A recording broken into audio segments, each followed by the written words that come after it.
Hai Bun, Assalamualaikum warahmatullahi wabarakatuh. Ketemu lagi dengan saya Ida di Mama Asiks. Kali ini aku mau sharing penyebab bayi gumoh dan cara mengatasinya.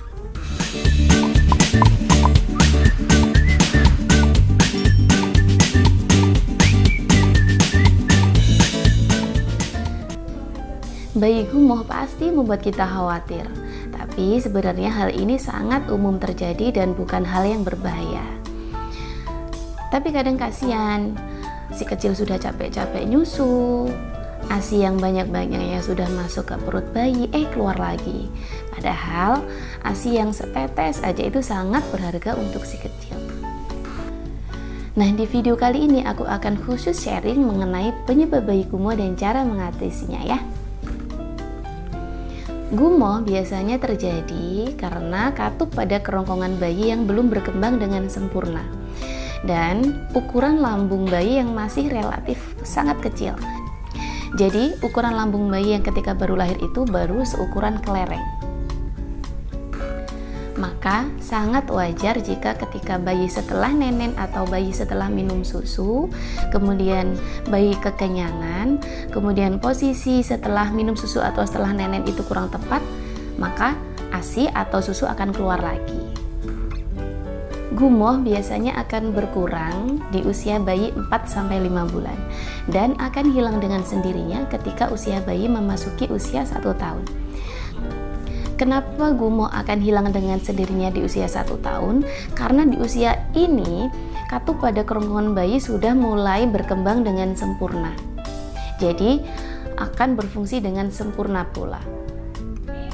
Dan di usia ini ukuran lambung bayi juga akan berkembang semakin besar sesuai dengan usianya. Sehingga makanan atau minuman yang masuk ke perut bayi tidak mudah untuk keluar lagi. Nah, bagaimana sih kondisi bayi yang gumoh yang masih dikatakan normal? Jadi ada beberapa kondisi bayi yang sering gumoh dan masih dikatakan normal. Yang pertama adalah bayi masih tetap mau menyusu dan mau makan. Kemudian yang kedua adalah berat badan bayi berkembang dengan baik sesuai dengan usianya. Kemudian yang ketiga adalah bayi tetap mau menyusu dan tidak rewel. Jika bayi gumoh tapi ciri-ciri di atas sudah terpenuhi semua, maka jangan khawatir ya Bun ya, karena itu adalah tergolong normal. Nah, bagaimana sih Bun cara mengatasi bayi gumoh dan cara pencegahan supaya bayi tidak gumoh itu? Yang pertama adalah posisikan kepala bayi lebih tinggi ketika menyusu dan setelahnya. Jadi ketika menyusu itu kita posisikan bayi lebih tinggi. Artinya, bentar ya, aku pakai boneka peraga ya. Artinya, kita posisikan posisi bayi itu lebih tinggi daripada area kaki. Jadi seperti ini. Dan ini ketika menyusu ya. Dan setelahnya bisa kita posisikan lebih tinggi, kepalanya seperti ini, bisa kita gendong upright seperti ini, atau jangan ditidurkan dulu selama 15-20 menit. Jadi kita posisikan bayi di atas gini ya, sampai kira-kira bayi kita nyaman gitu ya. Dan jangan lupa pastikan posisi dan pelekatannya sudah benar. Nah, aku akan peragakan juga ya untuk posisi dan pelekatan ya. Karena posisi dan pelekatan itu sangat berpengaruh juga supaya bayi tidak gumoh. Kenapa? Kalau pelekatan kurang tepat ya, kalau pelekatan kurang tepat itu mulut bayi akan lebih banyak nenen di area putingnya. Ketika mulut bayi itu lebih banyak nenen di area putingnya, maka akan keluar bunyi seperti ini. Gitu. Nah, kalau bayi ngempong aja, itu dalam bahasa di saya itu ngempong ya. Kalau bayi lebih banyak ngempongnya aja gitu, nanti akan lebih banyak angin, nanti akan berpotensi lebih banyak angin yang masuk daripada ASI-nya. Tapi kalau pelekatannya benar, maka bayi atau mulut bayi akan lebih banyak menyusu di area payudara atau di area areola. Nah, ketika mulut bayi pas di area areola, maka suara yang akan keluar dari mulut bayi itu bukan ngempong, tapi glek glek glek. Nah, ketika suara yang keluar glek glek itu otomatis ASI-nya masuk dengan sempurna. Kalau ngempong tadi kan gitu ya. Jadi angin masuk. Tapi kalau pelekatannya benar itu glek glek glek, ASI-nya yang masuk dan tidak ada celah atau rongga kosong untuk angin masuk gitu ya. Itu untuk pelekatan. Jadi poin yang pertama tadi adalah posisikan kepala bayi lebih tinggi ketika menyusu dan setelahnya. Jangan lupa pastikan juga posisi dan pelekatannya tepat sehingga tidak ada ruang kosong di mulut bayi untuk angin masuk gitu ya. Yang kedua adalah pastikan bayi tidak tidur tengkurap setelah menyusu. Kenapa seperti itu?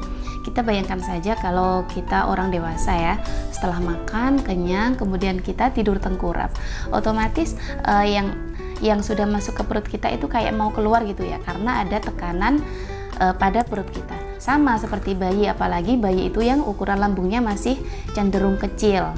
Jadi makanan atau susu yang masuk ke perut itu akan keluar jika ada tekanan dalam atau tekanan di perut gitu ya. Kemudian yang nomor 3 adalah sendawakan bayi setelah bayi nenen atau setelah minum susu. Bagaimana sih Bun cara menyendawakan bayi? Aku pakai boneka peraga ya. Jadi yang poin pertama tadi kan posisikan kepala bayi lebih tinggi dan pastikan posisi dan pelekatannya benar. Seperti ini ya, ini posisi dan ini pelekatan untuk posisi dan pelekatan. Jadi posisinya itu kita tempelkan atau perut bayi menempel di perut ibunya. Kemudian telinga, pundak bayi sejajar dalam satu garis lurus, itu untuk posisi.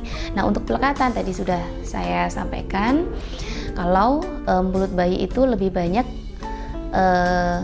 nyusu di area payudara gitu ya.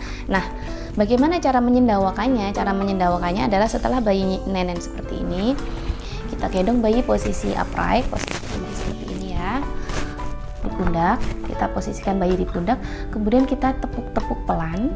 Bayi kita tepuk-tepuk pelan aja. Nah, biarkan bayi di posisi seperti ini sekitar 15 sampai 20 menit gitu ya, sampai sekiranya bayi nyaman.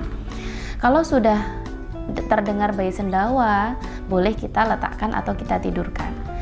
Nah, bagaimana kalau bayi belum sendawa? Nggak apa-apa. Sekiranya sudah 15 sampai 20 menit, boleh kita tidurkan gitu ya. Jadi jangan khawatir Bun kalau bayi gumoh, karena gumoh itu sangat umum terjadi pada bayi di usia 0 sampai 1 tahun. Nah, gumoh akan berkurang di usia 4 sampai 5 bulan dan akan hilang sendirinya pada usia 1 tahun. Yang penting nggak ada tanda-tanda yang serius, misalkan kayak mutahnya itu sampai keluar cairan kuning atau sampai bayi lemes. Kalau nggak ada yang seperti itu, nggak usah khawatir, jadi itu sudah umum terjadi. Tapi kalau misalkan sudah sampai keluar cairan kuning, kemudian bayinya sampai lemes atau sampai keluar darah, harus segera konsultasi ke tenaga kesehatan. Oke Bun, terima kasih sudah nonton videoku kali ini. Insya Allah ketemu lagi dengan video-videoku selanjutnya ya. Semoga video kali ini bermanfaat dan jangan lupa like, komen, dan subscribe. Terima kasih. Assalamualaikum warahmatullahi wabarakatuh.